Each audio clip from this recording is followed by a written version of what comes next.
এটা এমন একটা ফল যেটা খেলেই মানুষের পিছন থেকে পাত বের হয়ে যেত।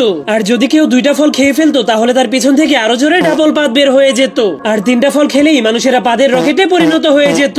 এটা দেখার পরেই ভালুক সিদ্ধান্ত নেয় সে একসঙ্গেই 50টা ফল খেয়ে ফেলবে। যা দেখার পর মোগলি এবং বানর অনেক ভয় পেয়ে তাকে এমনটা করতে মানা করে, কিন্তু সে কারো কথা না শুনে সবগুলো ফলকে খেয়ে ফেলার কারণে তার পেটটা অনেক জোরে জোরে গড়গড় করতে শুরু করে দেয়। যার কারণে সে হঠাৎ করে এতটাই ভয়ঙ্কর ভাবে পাত মারে যে তার পাদের কারণে তাদের নিচের পাহাড়টা ভেঙে তারা তিনজনই অনেক গভীর একটা গর্তের মধ্যে পড়ে যায়। এজন্য মোগলি এত বড় গর্ত থেকে কিভাবে বের হবে এটা ভেবে অনেক ভয় পেয়ে কাঁপতে শুরু করে দেয়। কিন্তু ভালুকটা কোনো টেনশন না করে এক সাইডে গিয়ে আরামে নাক ডেকে ঘুমাতে শুরু করে দেয়। এটা দেখার পর বানরের মাথায় একটা শয়তানি আইডিয়া চলে আসে। এজন্য সে ধীরে ধীরে মোগলির কানে কানে তার আইডিয়ার কথা বলে দেয়। কিন্তু এরপর যখনই ভালুকটা ঘুম থেকে উঠে তখন সে দেখতে পায় তাকে কে যেন বেঁধে রেখেছে। আর সামনে তাকালেই সে দেখতে পায় মোগলি অনেকগুলো পাদের ফল তাকে জোর করে খাওয়ানোর জন্য নিয়ে এসেছে। এটা দেখার পর ভালুকটা অনেক ভয় পেয়ে অনেক শক্ত করে তার মুখটাকে বন্ধ করে দেয়। কিন্তু বানরটা তার পেটের ভুঁড়িটাকে টান দিলেই সে চিল্লাতে শুরু করে দেয়। তখনই মোগলি সুযোগ পেয়ে তাকে জোর করে সবগুলো পাদের ফল খাইয়ে দেয়। যার কারণে হঠাৎ করে ভালুকের পেটের মধ্যে ঘুরঘুর করতে শুরু করে দিলেই মোগলি জলদি করে নিজেকে সিটের সঙ্গে বেঁধে দেয়। যার ফলে তখনই ভালুকটা রকেটের মতো উড়তে শুরু করে দেয়। কিন্তু তাদের স্পিড এতটাই বেশি ছিল যে তারা কিছুক্ষণের মধ্যে সেই গর্ত পার করে আকাশের অনেক উপরে পৌঁছে যায়। এমনকি তারা ধীরে ধীরে পৃথিবীর বাইরের দিকে চলে যেতে শুরু করে।